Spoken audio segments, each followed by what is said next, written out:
Halo teman-teman, nih gue agak pilek ya, jadi agak bindeng nih, sorry nih.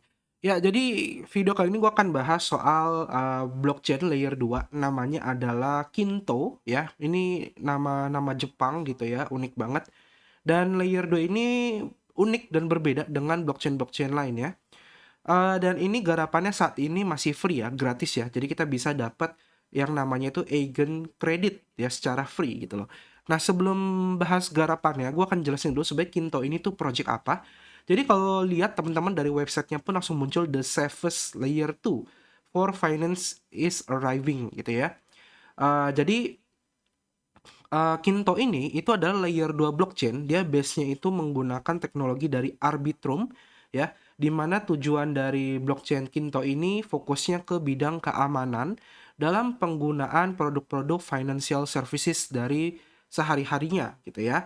Jadi kayak DeFi, DEX, lending borrowing, terus juga P2P ya, dan berbagai produk-produk keuangan lainnya itu biasanya kalau di blockchain-blockchain pada umumnya paling gampang kita kena dusting ya dan semacamnya gitu loh. Sedangkan Kinto di sini dia pengen amanin setiap user yang ada gitu ya. Jadi gimana cara dia mengamankan setiap usernya gitu. Cara mengamankannya adalah dia menggunakan yang namanya multi signature wallet di mana kita diwajibkan membuat multi signature dalam menggunakan Kinto tersebut. Apa itu multi signature wallet kok? Jadi multi signature wallet ini pada dasarnya adalah setiap orang kan memegang wallet ya, digital wallet kayak MetaMask dan apapun itu gitu loh. Bayangkan jika wallet kalian terhubung dengan sebuah wallet baru ya. Jadi ada satu wallet baru yang diciptakan yang terhubung dengan wallet MetaMask kalian. Nah, multi signature memungkinkan untuk wallet yang terhubung ini itu bisa dieksekusi, bisa transaksi jika disetujui oleh wallet si parent-nya atau orang tuanya. Nah, gambarannya ibarat kayak ada dua wallet ya, ini kayak wallet bapak dan ibu gitu ya, dua wallet bapak dan ibu. Sebenarnya bisa lebih karena multi signature itu tidak terbatas ya, tapi anggap ada dua bapak dan ibu. Bapak dan ibu ini melahirkan satu anak baru atau wallet gitu ya. Jadi ada wallet ketiga ya, di mana wallet ketiga ini terikat dengan parent walletnya atau wallet si bapak dan ibunya gitu ya. Nah, setiap eh, wallet baru ini atau wallet anak ini ingin transaksi, ingin ngapain ya apapun itu ya, kirim duit dan lain-lain, itu butuh persetujuan dari dua wallet bapaknya dan ibunya gitu ya, orang tuanya gitu loh. Kalau dua dua wallet orang tuanya ini tidak setuju, maka transaksinya itu tidak bisa tereksekusi. Nah, kurang lebih sistem multi signature tuh gambarnya seperti itu. Semoga paham ya penjelasan gue ya.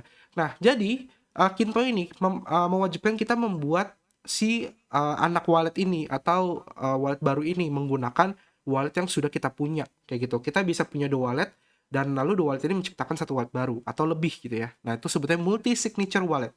Oke? Nah, nantinya wallet baru yang tercipta ini bisa kita isi saldo, kita bisa isi kripto, kita bisa isi duit, walaupun dan juga kita bisa tarik duitnya ke wallet parent-nya atau wallet yang lain. Yang penting butuh persetujuan dari parent wallet-nya. Ya, gambarnya seperti itu kurang lebih.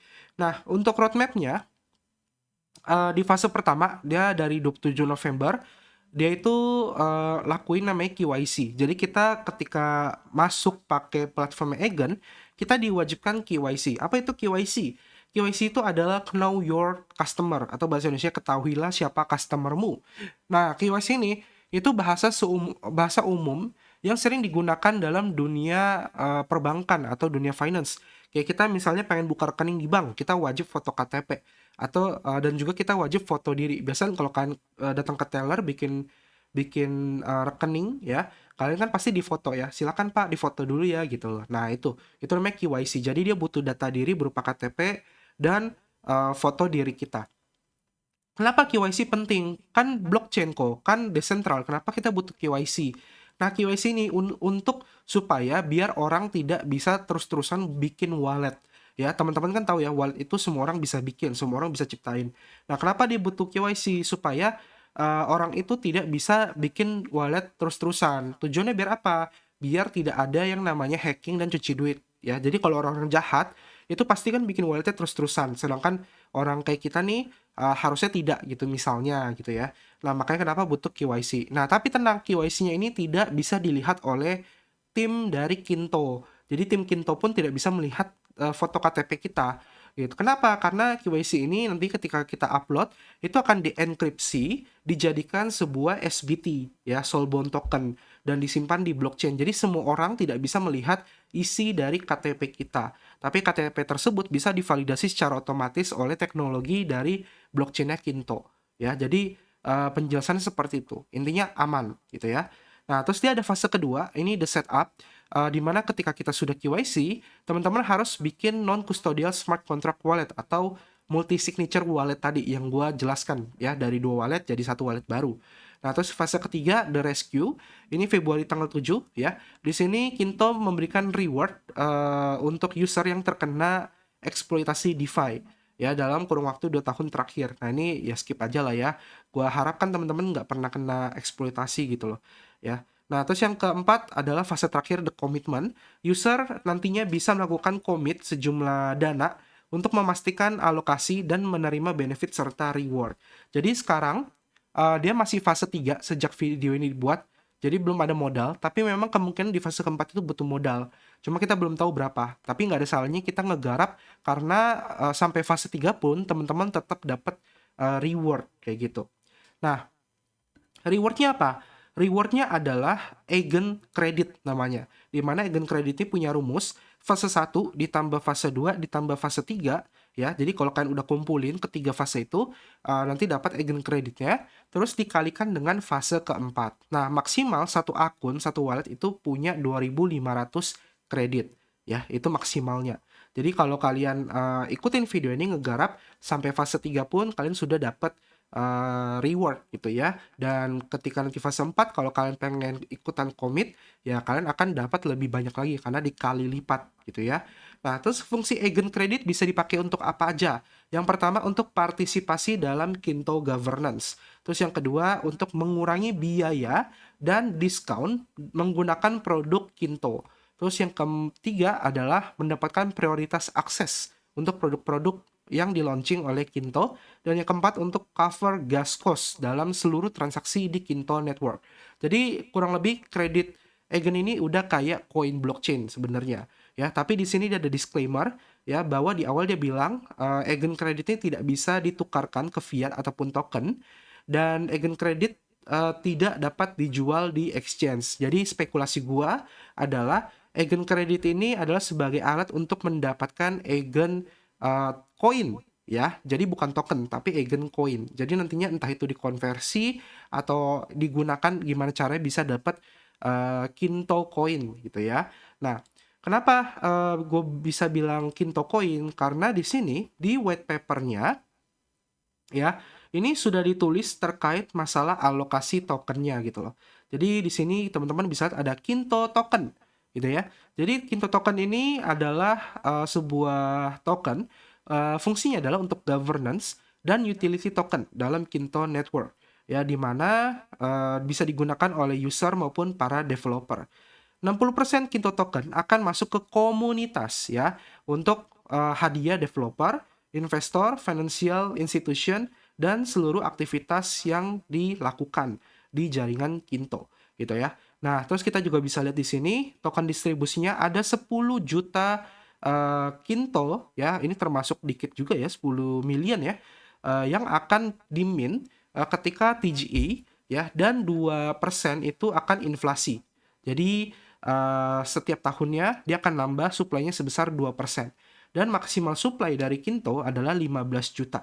Jadi satu Kinto pun sebenarnya harganya bakal mahal banget karena supply-nya cuma 15 juta maksimalnya ya dan itu butuh waktu yang cukup lama untuk mencapai total supply-nya. Nah, pembagiannya kemana? 60% untuk Kinto Community Member. Nah, ini sebagian besar akan didistribusikan ke user ya dan developer. Nah, ini udah memperjelas nih ke user atau kita nih para pengguna. Makanya di sini kemungkinan besar Eigen Credit yang kita dapatkan nantinya akan ditukarkan ke Kinto token atau Kinto Coin. Ya, harapannya seperti itu.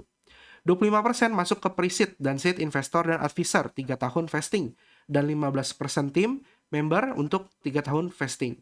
Nah, community distribution ya dibagi menjadi, jadi ada 6 juta token ya, di mana 3 jutanya akan masuk ke partisipasi mining reward untuk komunitas ya, dan kalian akan mendapatkan tergantung dari aktivitas kita ya. Nah, terus di sini juga rewardnya itu di vesting ya. Initial program untuk 7 tahun, di vesting 7 tahun, tapi dia bilang di awal kita dapat rewardnya itu lebih besar, kayak gitu. Terus 1 juta reserve untuk Kinto Liquidity Event. Jadi kemungkinan besar nanti yang di fase terakhir, ya fase keempat itu adalah kita staking. Staking suatu aset gitu loh, untuk menambah likuiditasnya.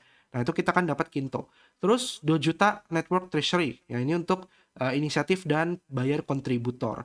Nah, untuk mining programnya dia juga ada ya, di mana partisipasi bisa menjalankan miningnya selama hingga 7 tahun initially ya, dan ini udah ada rumusnya. Cuma gue akan skip ya.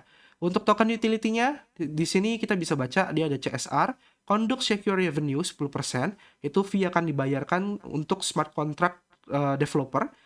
Safety module 10%, ini untuk sequencer fee yang akan dikumpulkan melalui smart contract masuk ke dalam reserve pool ya, sebagai asuransi untuk DeFi atau yield farming gitu.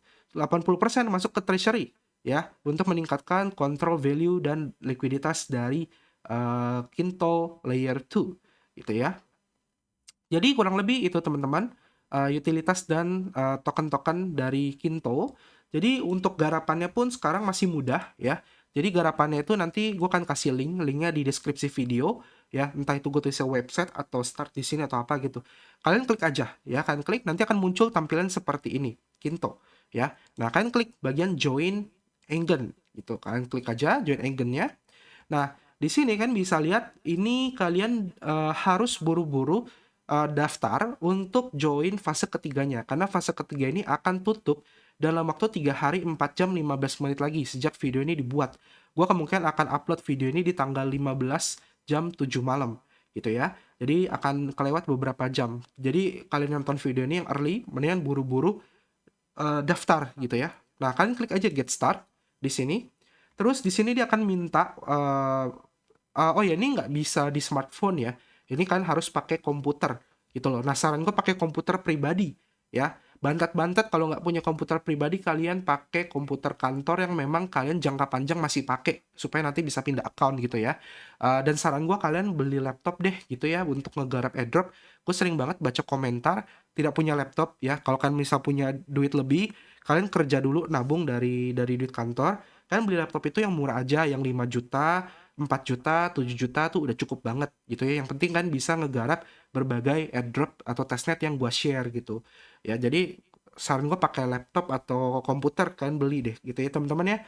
Semangat kerjanya. Nah, di sini kalian harus bikin akun dulu dengan cara kan masukin email. Ya, misalkan masukin email seperti ini. Lalu kan klik login with passkey. Nah, nanti ketika kalian login with passkey, eh, nantinya Windows kalian ya akan otomatis muncul namanya Windows Security. Di mana Windows Security tersebut kalian akan diminta untuk membuat passkey kalau belum pernah bikin ya. Nah, passkey ini penting banget, ibarat kayak password atau PIN yang nantinya berfungsi untuk mengakses akun kalian seperti itu. Jadi kalian bikin aja passkey-nya. Terus nanti dia save. Kalau udah kalian login aja. Nah, ketika kalian sudah login, nanti dia akan minta verifikasi email untuk memulai. Ya, nanti kalian masukin verifikasi email kalian. Setelah itu, tugas kalian adalah di sini ada 10 tahap. Jadi verifikasi email tahap kedua. Nah, ini karena gua tidak ada akun Tuyul, gua nggak bisa ngelanjutin. Tapi gua akan jelasin by omongan. Semoga kalian paham, ikutin pelan-pelan aja. Jadi nanti ketika kalian sudah verifikasi email, kalian akan diminta untuk melakukan yang namanya KYC, Know Your Customer tadi ya. Tahap pertama adalah kalian scan wajah ya, kan scan wajah, ikutin petunjuknya. Kan bisa scan wajah itu melalui HP, melalui smartphone, nanti dia akan muncul barcode, kalian scan dari HP aja. Terus kalian kerjain. Terus kalian bisa foto KTP, SIM, atau paspor. Jujur gue sendiri pakai paspor. Itu lebih gampang untuk diterima gitu ya. Lebih cepat kalau kalian pakai paspor. Kalau pakai KTP, pakai SIM itu bisa 1 sampai 7 hari. Seperti itu.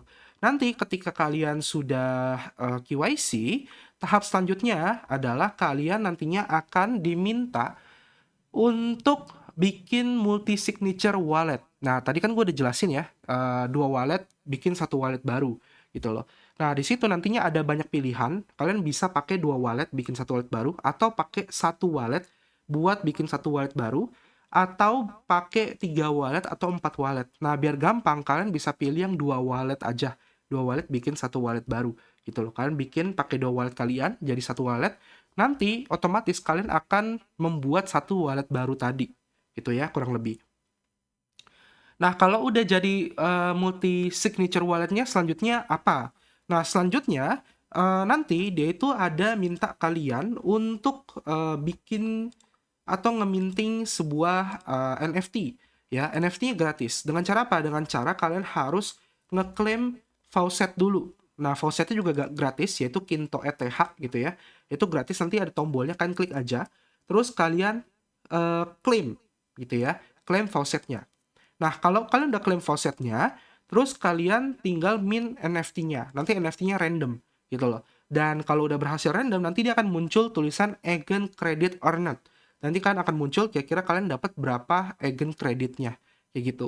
Biasanya dapatnya itu sekitar 10 sampai 28 kalau nggak salah ya. Nah, nanti kalau kayak udah dapat Eigen Creditnya, nanti kita tunggu sampai ke fase keempat. Nanti di fase keempat kita bisa dapetin lebih lagi. Tapi kalian juga bisa dapetin kode referral. Di situ ada, kalian klik aja share ke teman kalian untuk meningkatkan Eigen Credit kalian. Ya, jadi kurang lebih itu cara garapannya. Nah, ini sorry banget gue nggak bisa kasih visualnya karena kemarin gue udah kelarin, gue lupa rekam. Tapi yang jelas penjelasannya seperti itu. Oke, jadi kalian ikutin pelan-pelan aja, nggak usah bingung, pokoknya dibaca aja tulisannya. Kalau memang sudah nggak ketemu mentok, baru kalian tanya di kolom komentar. Oke, teman-teman, paling sekian dulu penjelasan tentang project Kinto ini. Nah, gua rasa Kinto ini sangat berpeluang besar untuk listing di Tier 1 exchange seperti Binance dan lainnya, karena Kinto ini projectnya menurut gue bagus banget dan nggak sembarangan, serta supply-nya pun kecil banget, 15 juta doang. Jadi dia punya peluang harga itu bisa sampai ratusan atau puluhan ribu dolar gitu ya. Jadi itu Eigen Kinto, oke? Semoga bermanfaat. Kita ketemu lagi di next video. Sampai jumpa dan terima kasih. Dadah!